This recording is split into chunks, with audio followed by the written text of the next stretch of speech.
Gaji UMR. Jujur, kalau dengar kata itu, apa yang pertama kali terlintas di pikiran kalian? Cukup atau capek? Banyak dari kita yang merasa seolah-olah gaji UMR ini bukan dirancang untuk hidup, tapi cuma untuk memastikan kita bisa bernapas sampai gaji bulan depan datang. Kita kerja keras 8 jam sehari, 5 hari seminggu. Tapi setiap akhir bulan, saldo rekening selalu mengirimkan sinyal bahaya. Seolah-olah kita berlari di treadmill finansial, berusaha keras tapi tidak pernah bergerak maju. Apakah ini nasib yang harus diterima? Apakah memang mustahil bagi pekerja UMR untuk mencapai kemapanan finansial? Atau ada trik-trik yang belum kita ketahui? Video ini bukan tentang mengeluh, tapi tentang mencari solusi konkret. Siap membedah realitas UMR dan bagaimana kita bisa mengubahnya? Selamat datang di channel kami. Saya tahu topik UMR ini sensitif, tapi ini adalah realitas bagi jutaan pekerja di Indonesia. Dalam 10 menit ke depan, kita akan membedah secara jujur, tanpa basa-basi, kemana saja uang UMR itu lenyap. Kita akan melihat komposisi pengeluaran wajib, membandingkan UMR dengan KHL, kebutuhan hidup layak, dan yang paling penting, saya akan berikan 3 strategi anti jebol yang realistis yang bisa Anda terapkan mulai hari ini untuk menciptakan surplus meskipun dengan gaji pas-pasan. Siapkan catatan Anda, karena kita akan mulai dengan tantangan terbesar, realitas harga di kota besar. Sebelum kita bicara strategi, mari kita pahami dulu apa itu UMR. UMR seharusnya dihitung berdasarkan kebutuhan hidup layak atau KHL. KHL ini mencakup 64 komponen kebutuhan, mulai dari makanan, sandang, perumahan, pendidikan, hingga rekreasi. Dalam teori, UMR harusnya cukup untuk memenuhi semua ini. Tapi dalam praktek di lapangan, jauh panggang dari api. Seringkali UMR ditetapkan berdasarkan kemampuan perusahaan, bukan kebutuhan real pekerja. Inilah yang menciptakan kesenjangan. Kita hidup di tengah inflasi harga bahan pokok, biaya sewa yang melambung, sementara kenaikan UMR seringkali hanya menyentuh angka 3-5%. Kesenjangan ini memaksa kita untuk memilih antara kebutuhan versus keinginan, bahkan antara kebutuhan A dan kebutuhan B. Ini bukan sekedar angka. Ini adalah pertarungan harian untuk mempertahankan martabat finansial. Mari kita bedah angka paling menakutkan, tempat tinggal. Di kota besar seperti Jakarta, Surabaya, atau Bandung, biaya sewa kamar kos yang layak, bahkan yang ukurannya minimalis, bisa menyentuh angka 1,2 hingga 1,5 juta rupiah. Kalau UMR kita misalnya 4,5 juta, berarti 30% hingga 35% gaji kita sudah lenyap hanya untuk atap di atas kepala. Itu belum termasuk listrik, air, dan internet. Jika kita ambil rata-rata 1,5 juta untuk sewa, sisa gaji kita tinggal 3 juta. Bagaimana bisa kita menuntut kualitas hidup jika kita sudah tertekan dari sektor paling dasar? Solusi yang sering diambil adalah sharing kamar atau pindah ke pinggiran kota yang memakan waktu tempuh berjam-jam. Pilihan ini adalah trade-off yang menyakitkan. Kita menghemat uang, tetapi kita mengorbankan waktu istirahat dan kesehatan mental karena harus menempuh perjalanan yang melelahkan setiap hari. Realitas ini adalah jebakan pertama UMR. Jebakan kedua adalah biaya mobilitas. Jika Anda tinggal di pinggiran kota demi sewa yang lebih murah, Anda pasti akan menghadapi biaya transportasi yang tinggi. Misalnya, jika Anda mengandalkan transportasi umum seperti KRL atau Transjakarta, meskipun murah per sekali jalan, jika dihitung pulang pergi selama 20 hari kerja, totalnya bisa mencapai Rp300.000 hingga Rp500.000 per bulan. Belum lagi jika Anda menggunakan motor pribadi, biaya bensin, servis rutin, dan risiko kecelakaan harus dimasukkan dalam hitungan. Lalu bagaimana dengan mereka yang terpaksa menggunakan transportasi online karena tuntutan waktu? Biayanya bisa melonjak drastis, hingga Rp1 juta lebih per bulan. Inilah ironi UMR, berusaha hemat di satu pos, sewa, malah bocor di pos lain, transportasi. Kita harus menghitung cost of convenience versus cost of time secara sangat ketat. Setelah tempat tinggal dan transportasi, mari kita bahas perut, biaya makan. Mungkin ini terdengar mudah, tapi ini adalah pos yang paling sering bocor.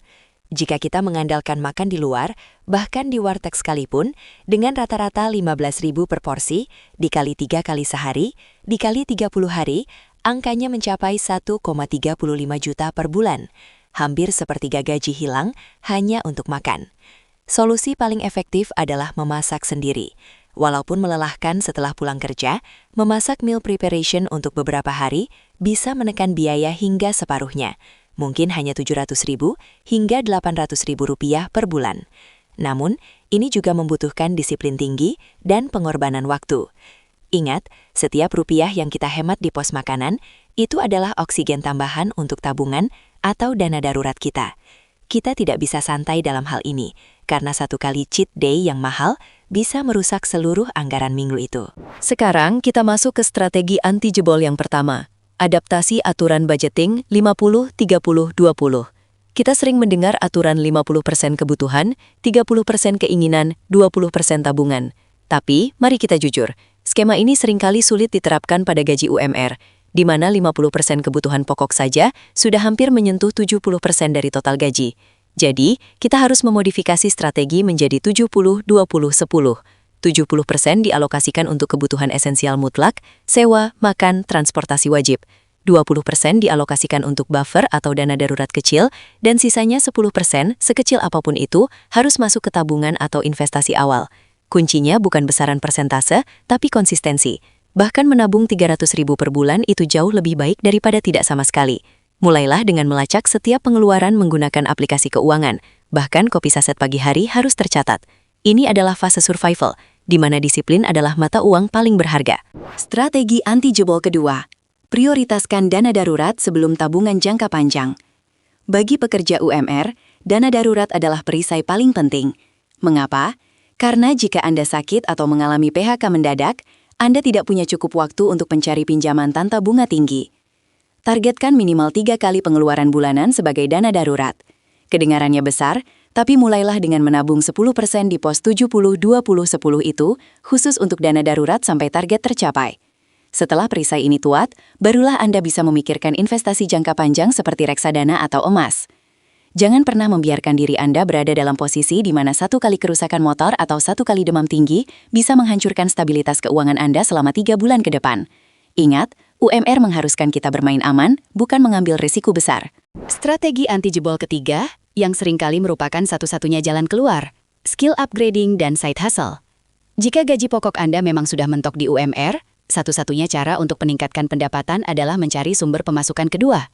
Ini bisa berupa freelance, menjadi reseller online, atau menggunakan keterampilan digital yang bisa dikerjakan di malam hari. Penting untuk mengidentifikasi keterampilan yang bernilai tinggi dan memiliki permintaan pasar. Daripada menghabiskan waktu luang hanya untuk hiburan, investasikanlah waktu tersebut untuk belajar coding dasar, desain grafis, atau mengasah kemampuan copywriting. Pemasukan dari side hustle ini, meskipun awalnya kecil, harus 100% dialokasikan ke tabungan atau investasi, tidak boleh bercampur dengan pengeluaran bulanan. Anggap saja gaji UMR adalah gaji untuk bertahan hidup, dan side hustle adalah gaji untuk membangun masa depan. Mari kita bahas dampak psikologis dari hidup di garis UMR. Selain tekanan finansial, ada tekanan mental yang luar biasa. Rasa cemas terhadap masa depan, rasa bersalah saat harus mengeluarkan uang untuk hal-hal kecil, dan kelelahan kronis akibat harus bekerja ganda atau berkomuter jauh. Stres ini seringkali memicu pengeluaran impulsif, yang sering disebut revenge spending, sedikit pelarian dari tekanan hidup. Sayangnya pelarian ini justru merusak anggaran yang sudah susah payah kita buat. Penting untuk mengakui tekanan ini dan mencari cara untuk mengelola stres yang minim biaya, seperti olahraga murah, meditasi, atau bersosialisasi di lingkungan yang mendukung. Ingat, kesehatan mental Anda sama pentingnya dengan saldo bank Anda. Jika Anda burnout, semua strategi finansial yang kita bahas tadi akan sia-sia. Kita harus bertahan hidup secara finansial dan juga secara mental. Satu hal yang tidak bisa kita ubah secara individu adalah kebijakan.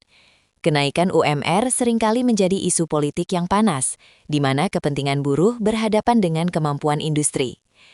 Kita sebagai pekerja harus terus menyuarakan pentingnya penetapan upah yang benar-benar didasarkan pada KHL, bukan hanya sekadar angka yang mudah diterima perusahaan. Meskipun kita tidak bisa mengubah sistem dalam semalam, kesadaran kolektif tentang masalah ini penting. Sementara kita berjuang secara mikro dengan budgeting dan side hustle, kita juga harus mendukung gerakan yang menuntut upah yang lebih adil secara makro. Ini adalah pertarungan panjang, namun dengan pemahaman yang lebih baik tentang kondisi ekonomi, kita bisa membuat tuntutan yang lebih cerdas dan terstruktur, bukan hanya sekadar protes emosional. Jadi, apakah gaji UMR cukup untuk hidup atau cuma cukup buat bernapas? Jawabannya adalah, saat ini UMR hanyalah batas minimum untuk bernapas. Tapi dengan disiplin ekstrim, strategi budgeting 70/20/10 yang ketat, pembangunan dana darurat sebagai perisai, dan upaya keras dalam mencari side hustle, kita bisa mengubah napas itu menjadi momentum untuk benar-benar hidup dan membangun masa depan yang lebih baik. Ini bukan perjalanan yang mudah, tapi ini adalah perjalanan yang mungkin. Fokus pada pertumbuhan skill, bukan hanya penghematan. Ingat, UMR hanyalah batu loncatan, bukan takdir akhir Anda. Sekarang giliran Anda, strategi mana yang akan Anda terapkan hari ini? Tuliskan di kolom komentar di bawah. Jangan lupa like dan subscribe untuk update seru lainnya. Sampai jumpa di video selanjutnya.